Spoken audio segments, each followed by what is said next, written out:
Hello and welcome to our webinar, Radical Candor for Today's Teens. I'm Frida Klotz, a contributor to MIT Sloan Management Review, and I'll be your moderator today. First of all, a little housekeeping before we begin.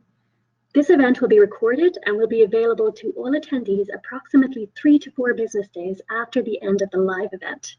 Today's slides will also be made available to attendees. We welcome your questions for our speakers. To submit questions, please enter them anytime in the questions module or on the GoToWebinar control panel, the questions module on the GoToWebinar control panel, or you can submit them on Twitter using the hashtag MIT SMR event. And just to emphasize that we'll be devoting the entire second half of the webinar to your questions, so don't wait till the end, type them in as they occur to you during the presentation. We really want this to be an interactive session, and we'll be answering as many of your questions as time permits. If you're having audio difficulties while listening on your computer, please sign out of the webinar and sign in again, or check the help link in the upper part of your console. Our speakers today are Kim Scott, author of Radical Candor, Be a Kick-Ass Boss Without Losing Your Humanity, and co-founder of Radical Candor, LLC, and Michael Schrage, a research fellow at MIT's Initiative on the Digital Economy, and a contributing editor with MIT Sloan Management Review. Our thanks go out to Liferay for their sponsorship of this webinar. And Michael, can you please start us off with some of your thoughts on this topic? My thoughts on this topic? My thoughts on this topic is that I really look forward to hearing what Kim has to say. But I think that I've known her for a long time. We've known each other for a long time. And one of the reasons why this is going to be, I hope, of particular interest to the people listening is that we disagree as often as we agree, but we tend to have constructive disagreements. And that's why I very much look forward to hearing her presentation right now. So much, Michael, of what I learned about Radical Candor comes from you. The idea of Radical Candor is really very simple. In order to create a culture of feedback and in order to build really strong relationships at work or really anywhere else in your life, you need to do two things at the same time. You need to care personally and challenge directly. And 2 years of business school, I learned one important thing. All of life's hardest problems can get boiled down to a good 2x2 framework. So let's take each dimension in turn: care personally, challenge directly. First of all, care personally. This is what I think of as the give a damn dimension of Radical Candor.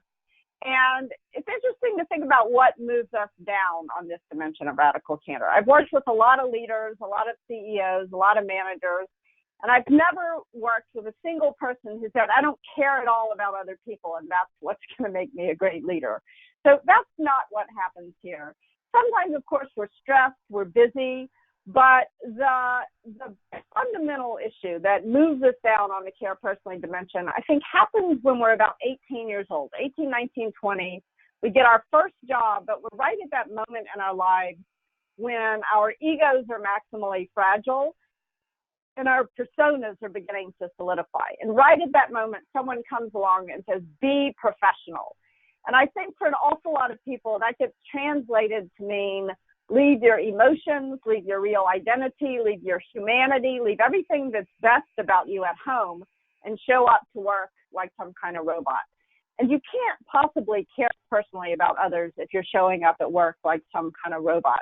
So you really want to create the kind of environments in which people can be more than just professional. I'm not saying be unprofessional, but you need to be able to build real human relationships at work.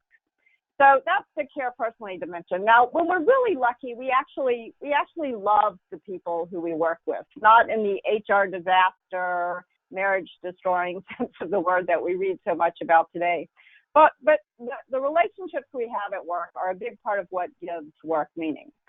Unfortunately, however, love is not all you need. The Beatles got that wrong. You also need the other dimension, the challenge directly dimension of Radical Candor. And this is what I think of as the sort of willingness to piss people off dimension of Radical Candor. And the problem here begins not when you are 18 years old, but when you're 18 months old. I don't know about you, Michael, but a lot of people have a parent who says something along the lines of, if you don't have anything nice to say, don't say anything at all.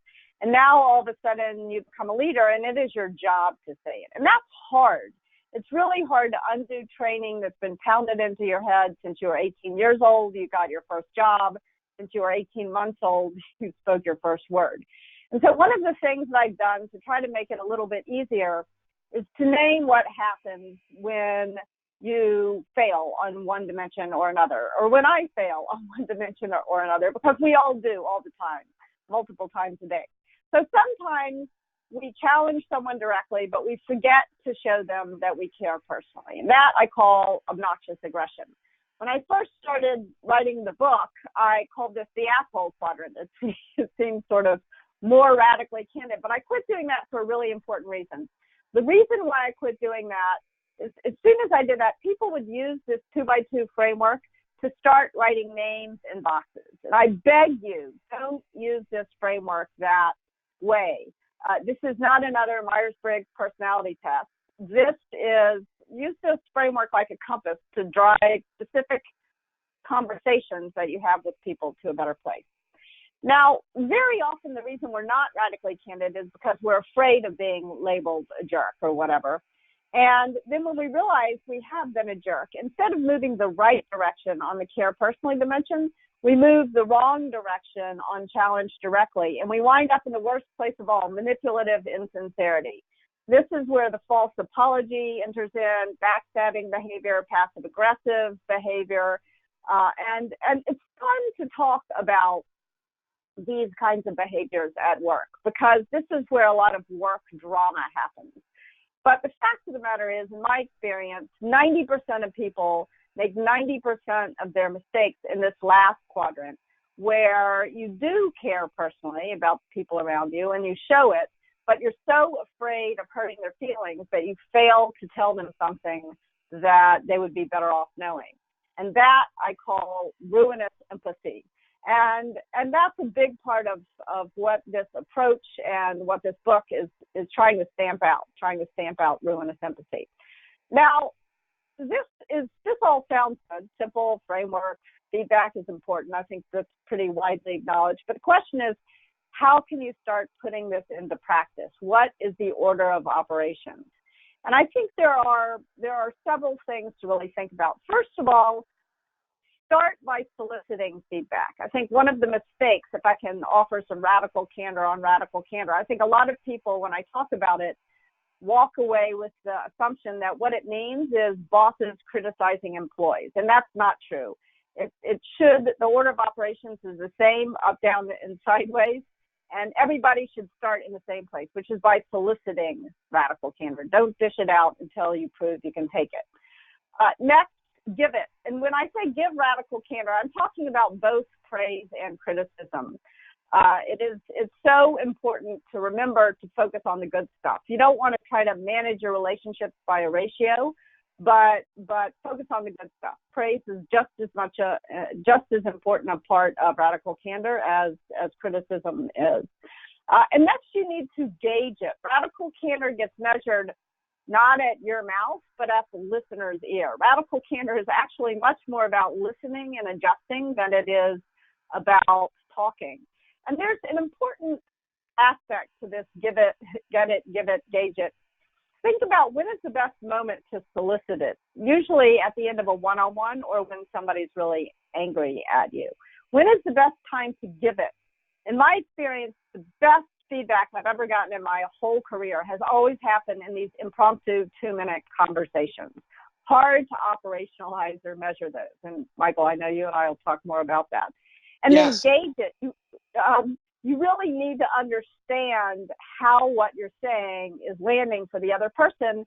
And you need to figure out, is this my moment to move up on care personally or to move over on challenge directly? You need to choose the right vector.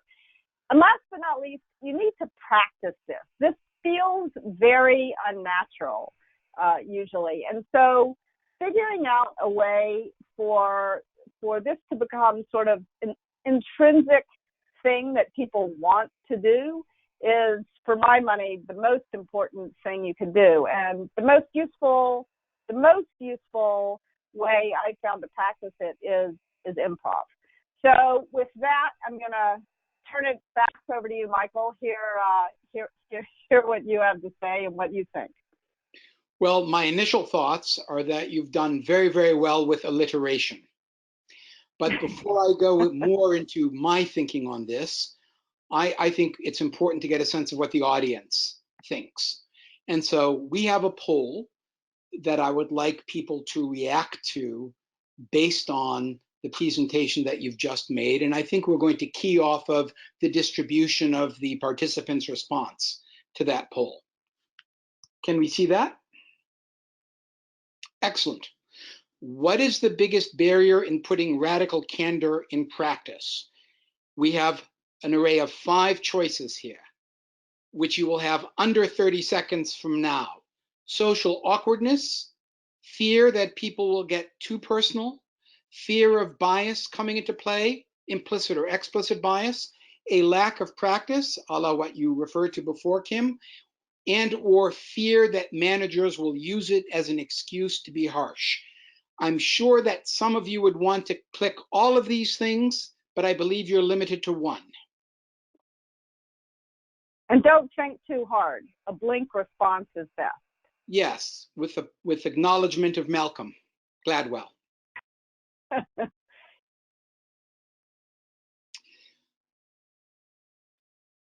Wow. Wow, that's a pretty evenly split. That's a pretty balanced portfolio you've got there, Kim. These are the things that people most often, the reasons that people most often give for not putting this into practice. There's another reason, which is just that I'm too busy, which always, it's so easy for me to say, oh, but these are 2-minute conversations. Radical candor is fast. Radical candor is free. Just have these 2-minute conversations. But the truth is, people are often so busy that just grabbing 2 minutes in between meetings means they don't get to go to the bathroom or something else that's essential. So helping people figure out how to manage just the moment to moment in their days is key to this. Let me peel away some of this, because you talked about busy, and I accept that, and I accept your difficulty to operationalize that 2-minute impromptu. But what is it that you find as you look at this? What do people most misunderstand in their efforts to operationalize this? Because you've done a lot of advisory work, you tried to turn this into an app. What do you find pathologically or consistently that people do not get about your order of command here? So I think one of the most painful things that happens over and over and over again is I'll walk into an organization that really is working hard to roll out radical candor, and somebody will walk in and they'll say, in the spirit of radical candor, and then they will proceed to act like a garden variety jerk. And that is not radical candor. That is obnoxious aggression. And so I think getting people to understand that in order to be radically candid, you have to spend some energy to interpret. Very often the intentions are good when the person is acting like a garden variety jerk. No, I'm going to vector in and interrupt here in the spirit of radical candor, tongue in cheek. What is your heuristic? What is your rule of thumb? What is your guidance for, say, people like myself who perhaps have difficulty disambiguating radical candor from obnoxious aggression? So, I quote you in the book, Michael, as you are the person who learned to say, not you're wrong, but I think that's wrong. And so, but you figured that out yourself because you noticed that people were not. After 20 years, Kim, after 20 years.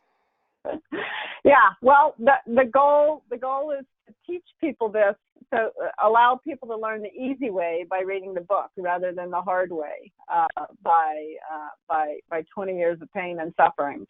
So it's really interesting. I worked on this app, and we're trying to help people find words and understand how what they were saying was landing for others using this app.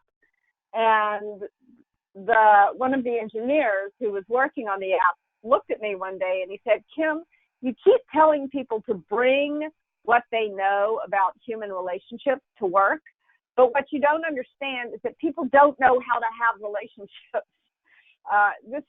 We've got a, and our app is not going to solve that problem. And that was a dose of radical candor right there. But he was right. He nailed it with that. Wow. Yeah. But the truth is that people can learn. People can learn to be more successful in their relationships at work and in every other part of their lives. I mean, I think one of the promises of radical candor for employees is that the things you learn here at work are going to help you with your friendships.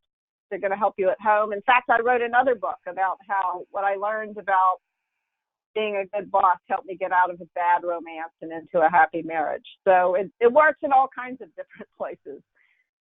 We probably will not pursue that particular path, but I do want to follow up on this issue because it is difficult for certain people to immediately or rationally draw distinctions between obnoxious aggression and radical candor, or being manipulatively insincere, because I'm really not being manipulative. Smart people have the ability to rationalize, and that's an issue that you indeed address specifically. So I'm going to argue, and I want you to push on this, because there are organizations that buy dozens or scores of copy of the book because they realize that they need to communicate and relate at a different level. What do you find as the level of resistance? Because some people are introspective enough or self-aware enough to know that consistently erring on the side of radical candor is going to be too hard for them without making fundamental changes that they may not have either the time or the ability to do.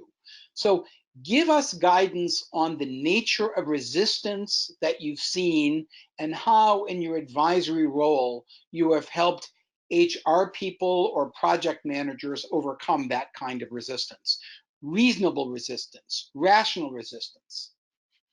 So there are a bunch of things that help. I think buying the book is great, but I hate to admit this, but a lot of people don't read. They don't read books. And so what are the other ways of communicating these ideas? And even if people do read the book, they often don't, they misinterpret it, or they can't put it into practice. So the other things that we have found that really help in organizations are, one, storytelling. A major source of resistance comes from people who are very invested in being kind, which is good. Like, we don't want to lose that. We don't, and they're afraid that radical candor is mean. And so one of the things we do for those people is we get them to talk about a moment in their career when someone told them something that stung a little bit in the moment, but stood them in good stead for the next several decades. And so in the book, I tell a story about saying and my boss telling me, when you say it makes you sound stupid. But she didn't start there. She said, you said a lot in there. Are you aware of it? And then I was like, it doesn't matter. And then she said, I know a really good speech coach. Google and pay for it. Who has time for that? And then she says, I can see when you do that thing with your hand, I'm going to have to be a lot more direct with you. So she's going out on the challenge directly dimension. Right. And then she says, it makes you sound stupid. And some people would say that was mean, but the fact of the matter is it was the kindest thing she could have done for me at that moment in my career. And so getting people to hook into those, everybody has a story like that, where they had a manager or a colleague or somebody at work, or maybe a grandmother or a grandfather or a parent, where somebody told them something that stung, but it was very helpful. It really kind of made a big difference in their life. And so getting people to tell those stories can change the mentality. It flips the mentality from, I'm being mean, to actually it's mean not to say the thing. I like that. I appreciate the narrative and the storytelling aspect in terms of creating bonding. But now, speaking as a PWM, I'm going to argue that your Cheryl story, your Google story, was an anachronism. It was a creature of the times, and that if somebody were in the course of a impromptu 2 minutes or a performance review describe somebody as stupid, it would be reported to HR. My hardball question to you is it possible that for reasons of diversity, inclusion, political correctness, etc., that radical candor is no longer safe for work? No, it's not possible. In fact, if we don't work on fighting bias, unconscious bias, prejudice, belief, and bullying in the workplace, that's what's going to make radical candor impossible. So a couple of different things. One, you said something that was important. In the course of a 2-minute conversation or in a performance review, those are two very different activities. Yes. I think yes. As a leader, you need to focus on development and you need to focus on performance management. And these are two fundamentally different activities. So in radical candor, I'm mostly focusing. But people conflate them all the time. And the reason why I picked that, and of course I know you well enough that I knew you would pick up on that, is that 2-minute impromptu thing. What is it? Is it performance management or is it development? It's development. Like that's an easy question to answer. Oh. That's the 2-minute conversations, the 2-minute impromptu conversations. The goal of those conversations is to help the person improve their performance in the moment with something very specific. Excellent. And it's to help the person develop. So most of radical candor is about development. Do people understand that? Do people understand that? People, well, they will when they get the second edition. I make it a lot more clear. That's why it was just launched yesterday. So in the second edition, there's a bonus chapter on performance management systems and how you can develop a performance management system that reinforces all the good work you're doing around developing employees. So I would say that the sort of atomic building block of good management are these 2-minute impromptu conversations, development conversations. Really? And you don't want to undo the good that you do with those in your performance management system. So if you have a performance management system that leaves people with the impression that they don't need to have those conversations, then you're just tapping a rotten tooth. It's just going to rot faster. So you want to make sure that you develop a performance management system that reinforces these impromptu conversations, but doesn't replace them. So let me drill down on that. And I know that I'm going to sound a little defensive asking you this, but it took me 20 years for my epiphany. How long did it take you to recognize that those 2-minute impromptus should be done as development rather than as performance critique? That's a really good question. I think that I instinctively understood this, but I don't think I was able to articulate it for others until probably 2 years ago. So to me, I don't think you did instinctually understand that, because you were in the ruinous empathy trap for quite some time, were you not? Well, I was raised in Memphis, born and bred for manipulative insincerity. Actually, it was worse. Wow. You're being generous. So I want to talk a little bit. I want to answer your question, then I want to go back to your previous question, which I dodged. Yes.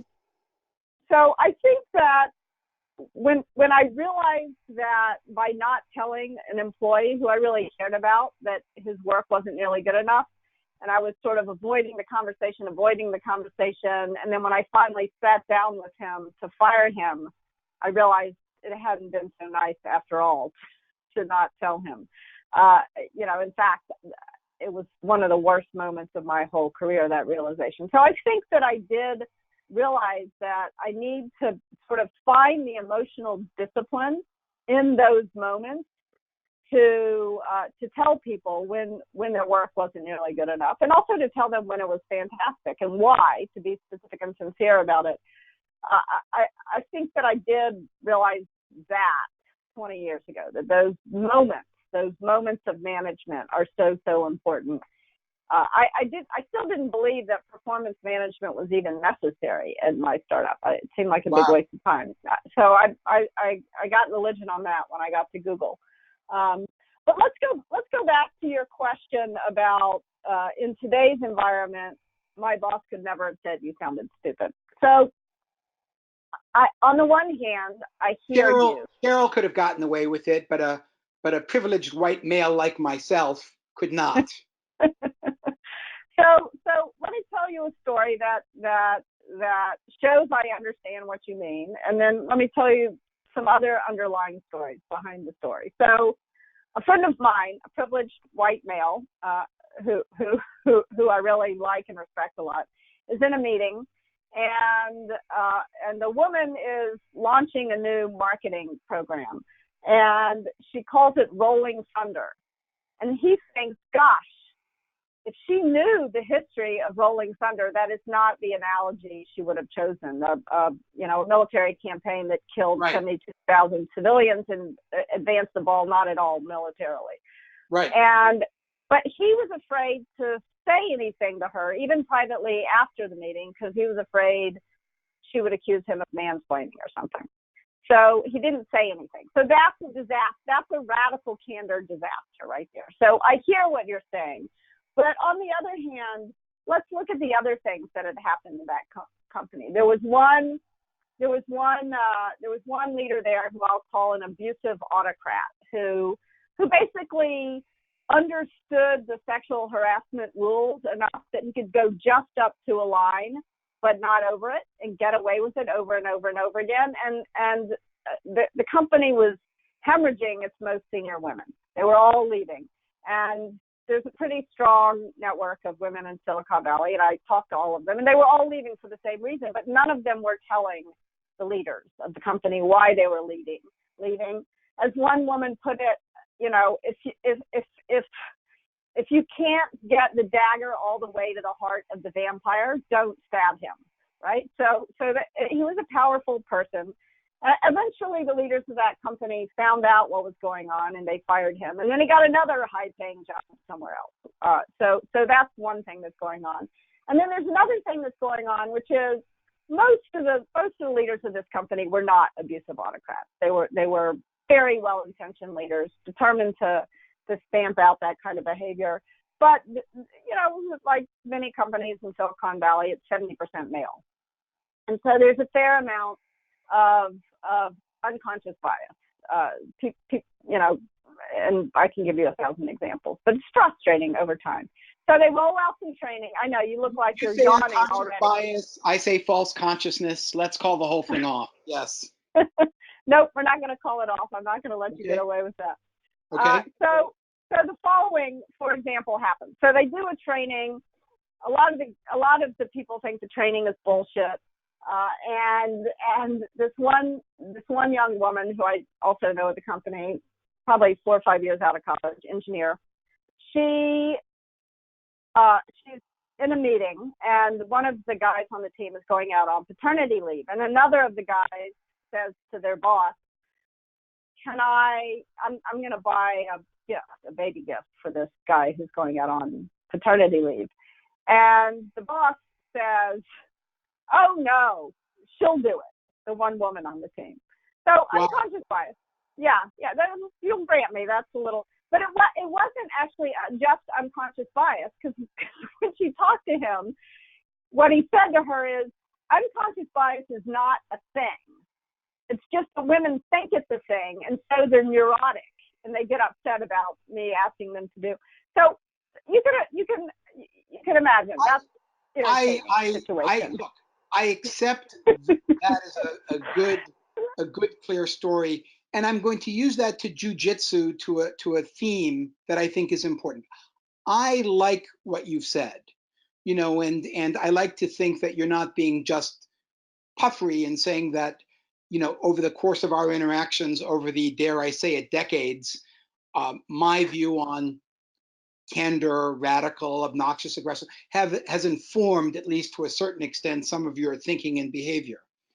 But Yeah. one of the things that has really changed since you began this, and you were at Google, and Laszlo Bock wrote a book that did almost as well as yours, Work Rules. And the essence of what you're saying, as good as it is qualitative. Yeah. And what we see increasingly with people analytics from organizations like Google, from organizations like Facebook, from more and more organizations that take people development and performance management seriously, is an effort to quantify.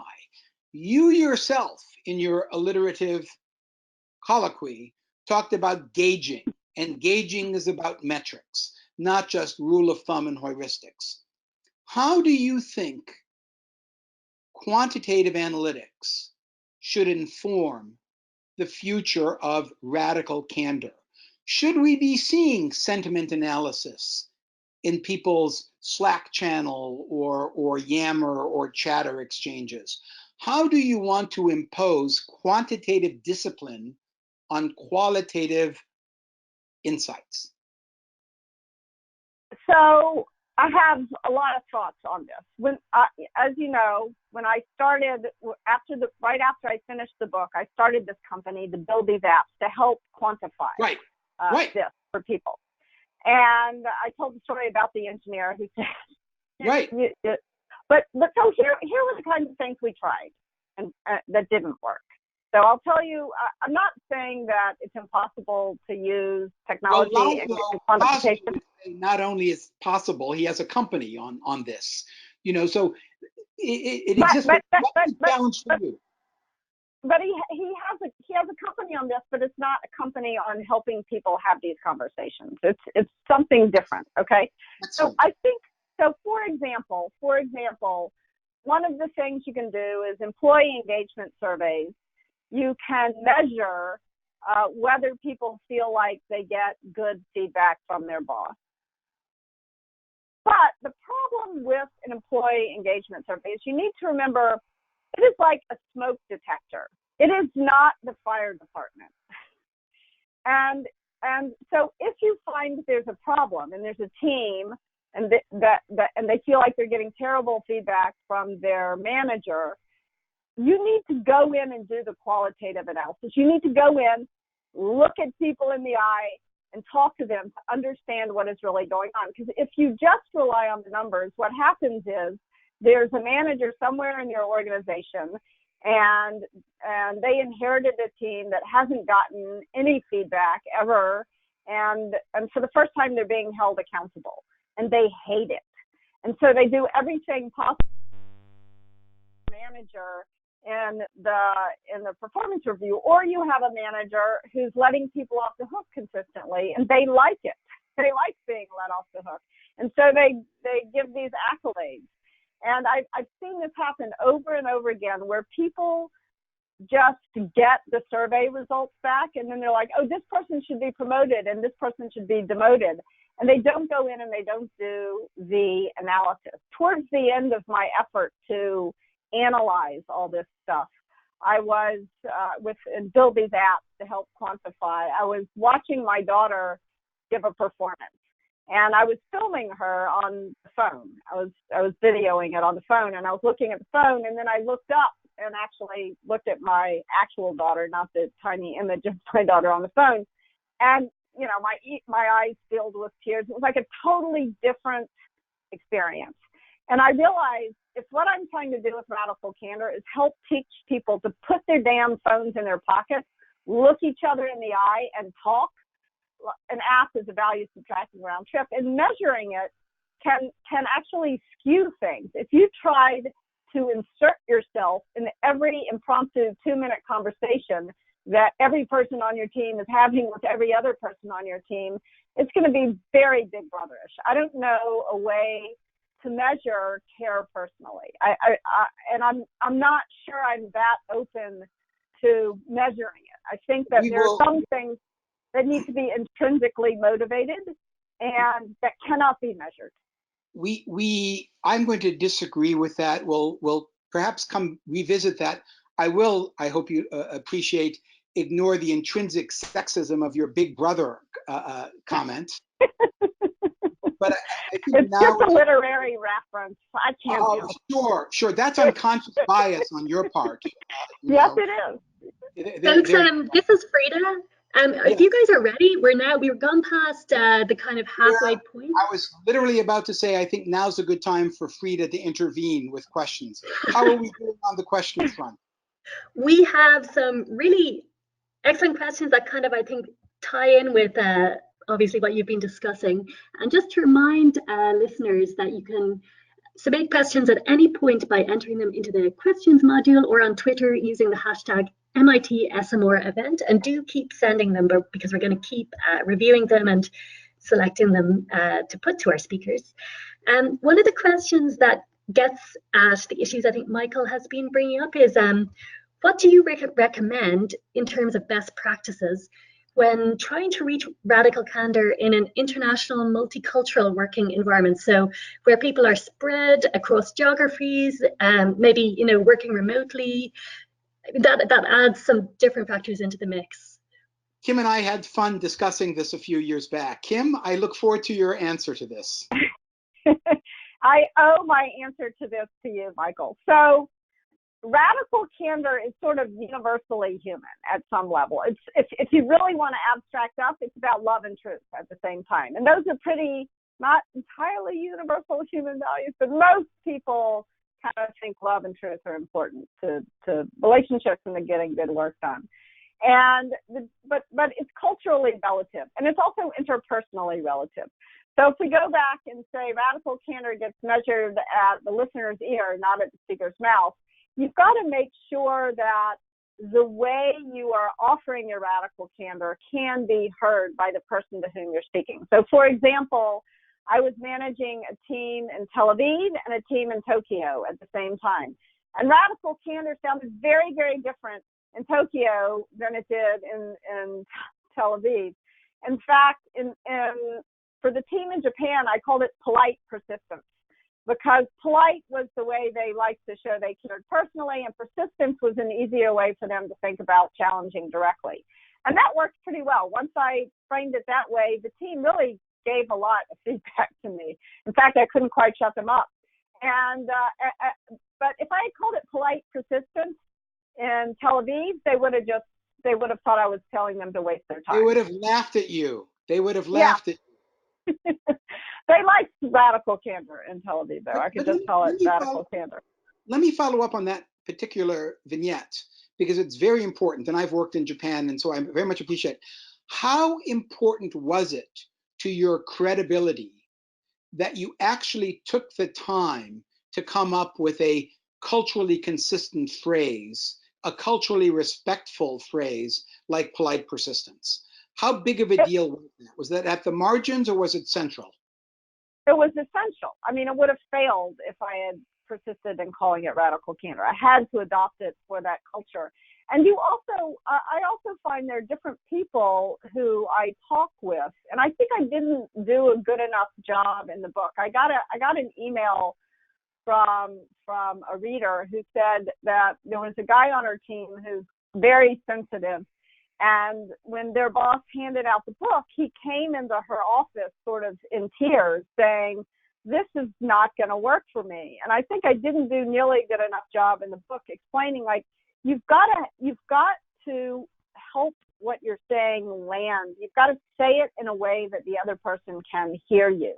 And the burden, a big part of the burden for that is on the speaker. I had a really powerful moment in business school where the professor was talking about FDR and Keynes came in and couldn't explain to FDR his economic theories. And he said, "Who is stupid, FDR or Keynes?" And everybody's like, yeah, FDR was stupid. He didn't understand. He's like, no, it was up to Keynes to explain it.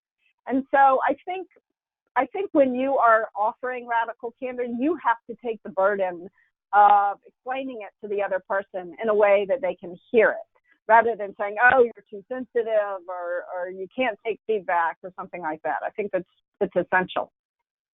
Here's another question about how radical candor reflects on the manager. One of our listeners says, from a manager's perspective, when you care personally, it's sometimes taken as a weakness. I guess, do you agree with that? And how do we handle that? So I believe that it is rarely taken as a weakness, actually, but I do agree that we always fear, or often fear, that it's going to be taken as a weakness. It took me as a leader a long time to realize that my ability to care about others and to show them that I cared was actually an essential leadership trait. And it wasn't a personality attribute. It was actually something that could be taught. And in fact, interestingly, the person who taught me this was a guy I had hired who was a Marine.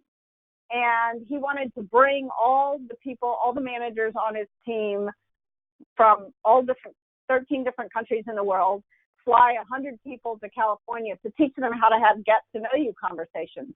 And at first, I thought this was really ridiculous. And he had to explain to me that such an important part of leadership is showing the people who you're leading that you care about them, and showing them in a way that is appropriate. I mean, of course, bad things can happen when you tell, like there was one guy who sort of pushed too hard to hear about one of his employees' parents' divorce, and the guy didn't want to talk to him about it, and he didn't have to talk to him about it. So you want to teach people what the guardrails are, but you need to teach them that this is part of the job, and here's how you do this part of the job. And once they learn how to have these conversations in a way that is effective, it becomes their favorite part of the job, usually. Michael, I think we lost you. No, I'm here. I just decided not to be visual. Okay. Just about those guardrails, a couple of people are actually have asked, how do you know when somebody actually wants to receive radical candor? How do you know when people are open to it? As the boss, when do you decide that a person actually wants to hear that 2-minute kind of pep talk or criticism that you're going to give them? Well, the truth is, people rarely want to. They rarely want to have to hear it. And so the question is, it's not just, don't wait till they want it, because you'll wait forever. So how can you inspire them that it is a gift and not a punishment, that what you're telling them? And I think that one of the things that helps more than anything else is to take the time to solicit feedback yourself. So it's not just feedback, solicit criticism yourself and respond really well to it. And when you treat feedback as a gift, and when people see that when they tell you something, you improve, you get better, I think that is really important. That's the most important thing you can do, is to start by soliciting it and to show that you welcome it, to reward the candor. When people give you feedback, they take a risk. And if somebody takes a risk and you want them to take it again, you must reward them. So that's part of it. There are also sort of goofy things that I've done that have helped. Like when I was at Google, I used to bring this stuffed monkey to the all hands, Whoops the monkey. And I would encourage people to nominate themselves. You couldn't nominate someone else for Whoops the monkey, but nominate yourself for Whoops the monkey. Tell about something you screwed up that week. You get instant forgiveness, and then you spare your colleagues from making the same mistake. And that kind of created a lighthearted. The more you can do to make this lighthearted, the better. Another really effective thing that I've done is work with Second City and bring improv actors into organizations. And the improv actors will ask people to bring in an example of some feedback that they haven't given, that they know they should give, and the improv actors will play with the scenario, and then we'll get all the participants to play with the scenario and to try different methods out. We'll actually ask them, try to say this in an obnoxiously aggressive way. Try to say it in a passive aggressive, manipulatively insincere way, so that you know what wrong feels like, and you also know what right feels like, what good feels like. And then we also teach the people who are the feedback receiver to make it really hard on the other person, and to try, like, if you can, we give awards for people who can cry on the spot, because it's incredible how quickly people move to ruinous empathy if the other person gets emotional. And so how can you learn to move up on the care personally dimension without moving the wrong direction on challenge directly? So I think practicing playfully is probably one of the most important things you can do to get people in a mode of both receiving and giving feedback. I want to ask a quick beg the question. I like it, admire, speaking as a Chicagoan who actually did work at Second City in my high school summers, I'm thrilled. Why, it's so funny. Yeah, you draw upon that. I think it's wonderful, and it really is a skill. Improvisation really is a skill. But the beg the question aspect is this. You may be interested in self-improvement. You may be interested in constructive feedback. You may be allowed to bring in that monkey and, be lighthearted about it. But what is your advice or your concern to organizations whose cultures really are not quite compatible with radical candor? Because frankly, the people who demonstrated radical candor were the ones who were asked to leave sooner rather than later. So I would just like you to offer a macro cultural view for what has been a very good explicit micro view on what individual managers and teams should do.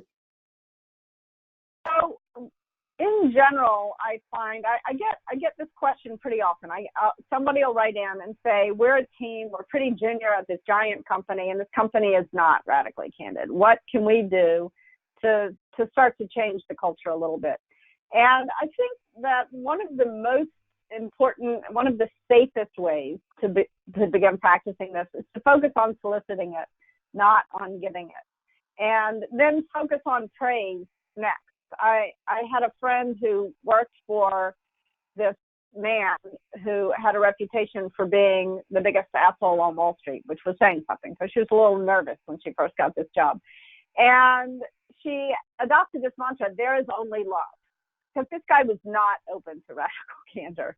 And she found that, and what she meant by there is only love is, I am not going to speak badly about him to anyone, even my own husband. I'm not going to go home and complain about this guy. I'm going to focus on the things I like about him. I'm going to give voice to those things. And when something really bothers me, I'm going to go tell him directly, but in person. And in that case, at least, it really did open up a workable relationship. I mean, I'm not saying it was the best working relationship of all time, but it worked out for her. So I think focusing first on soliciting, then focusing on the good stuff, and then moving gently into offering radical candor in a way that demonstrates your desire to be helpful, not your desire to be a jerk, can work. I mean, look, when I worked at Apple was not a whoops the monkey kind of culture. I didn't bring whoops the monkey to Apple. But I would say Apple was a very radically candid culture. Okay, I think now would be a really good time to do our second poll, which is a question about implementation. Could we pull that one up? Okay, so what is the likelihood of putting radical candor into practice in your organization? Ranging from very likely, somewhat likely, to already practicing radical candor. So again, you have about 30 seconds to respond. Now we'll see what portion of the people here are preaching to the converted. Although given the initial answer, I think we don't have that many on that.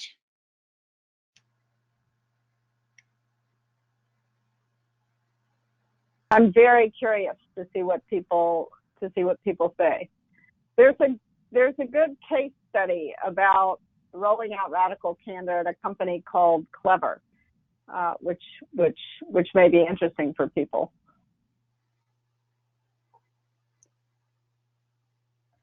All right. Somewhat likely. I'll take it. That's pretty good. And more than 10% are already practicing it. Yeah. That's awesome.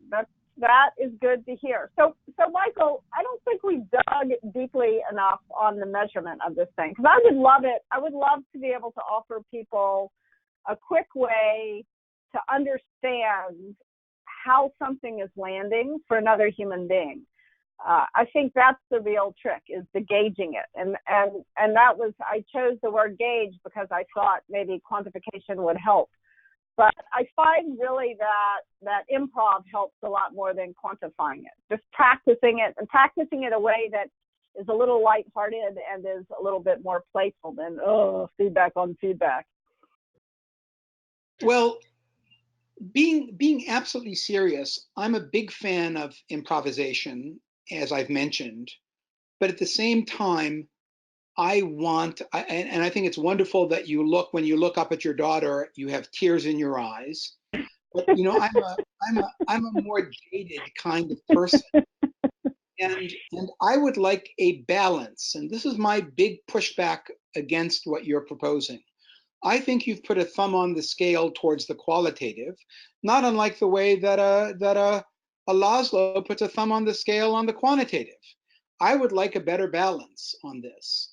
And let's go back to your failed effort to build an app and your completely understandable insights that of the perverse consequences of measurement, that sometimes people are getting a good rating because they're not being radically candid. My pushback is we're not really thinking about how do we measure, are we having a good conversation?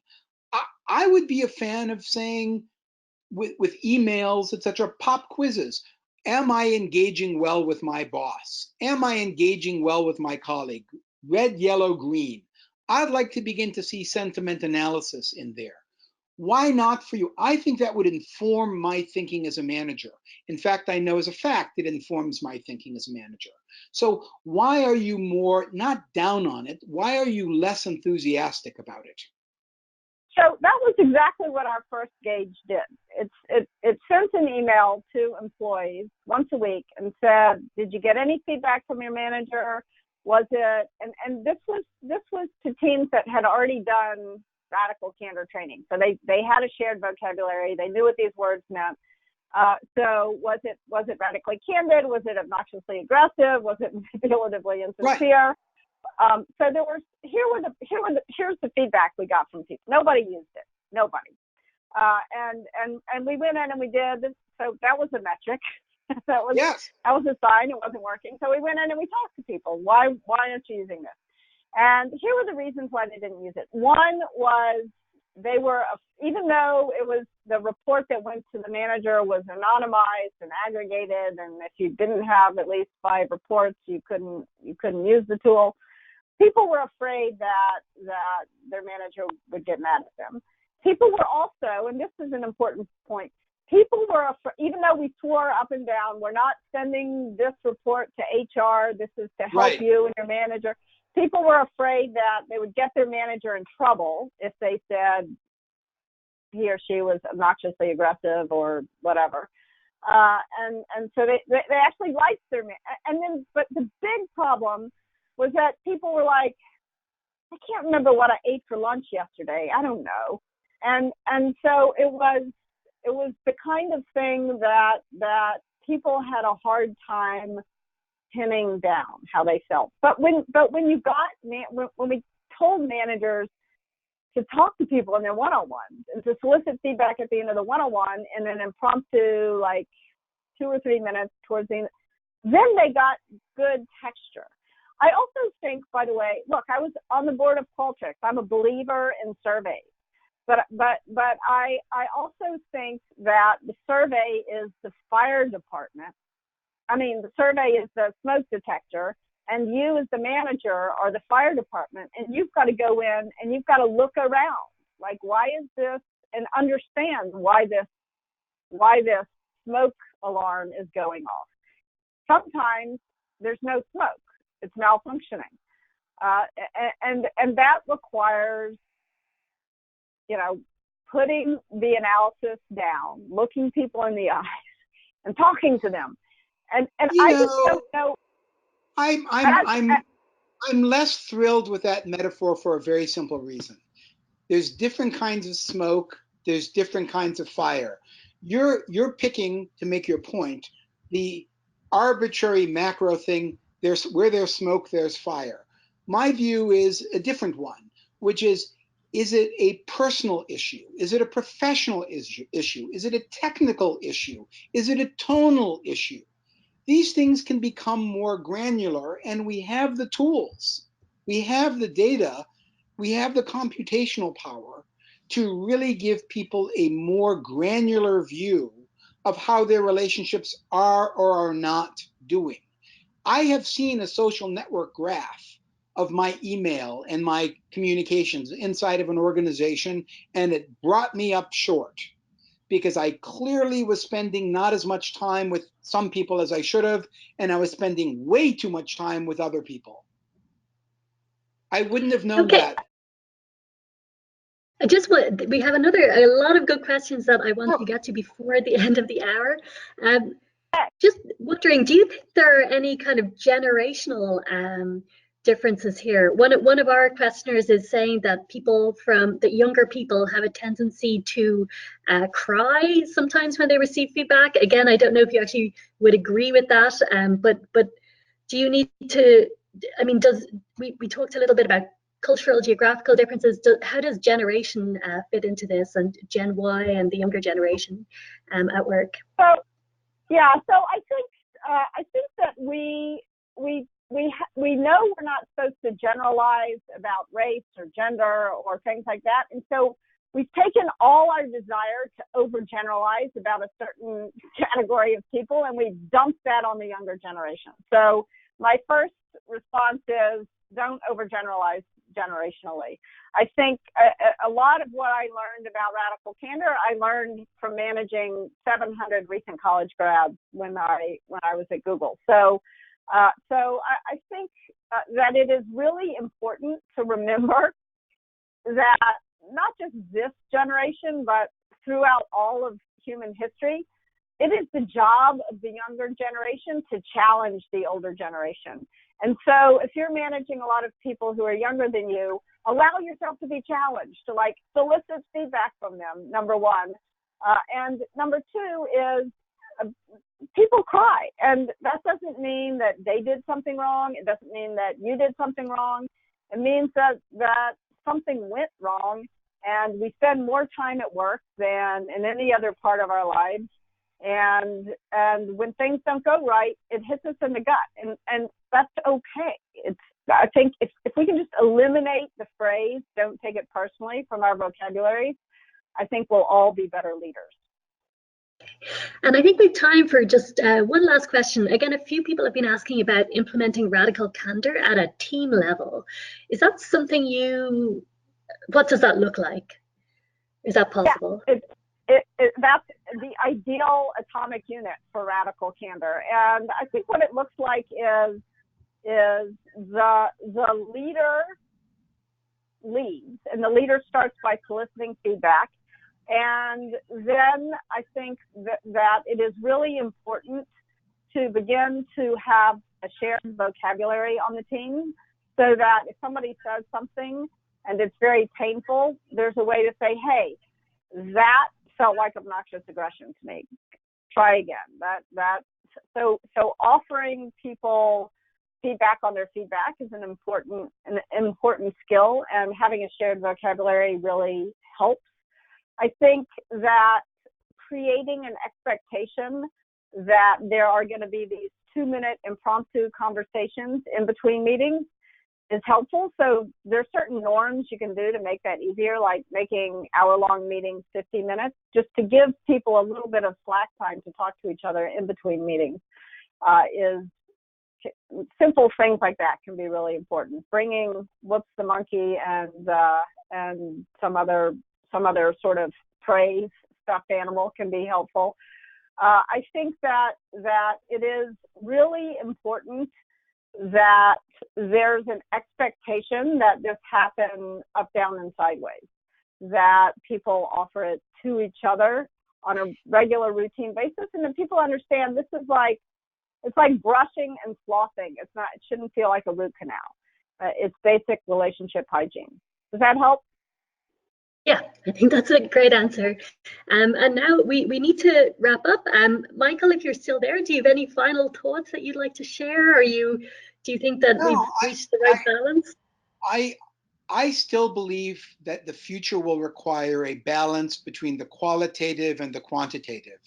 That said, I think that what Kim is offering here is best in class qualitative framework and way of thinking about these things. I still believe that this qualitative front end is going to, in a meaningful, constructive way, end up on people's dashboards as a way to become more introspective about how they could get better at radical candor. Okay, well, thank you so much. That's all we have time for in today's Q&A. Over the next few days, please look out for a feedback survey that we'll send out over email. We greatly appreciate your thoughts and opinions. And a reminder too that a recording of this program along with the slides will be available within 3 to 4 business days. And that concludes our program. Thank you, our audience, for listening and attending. Thanks to our speakers, Kim Scott and Michael Schrage, and thanks to our sponsor, LifeRay. Thank you so much. Thank you all. Fun conversation.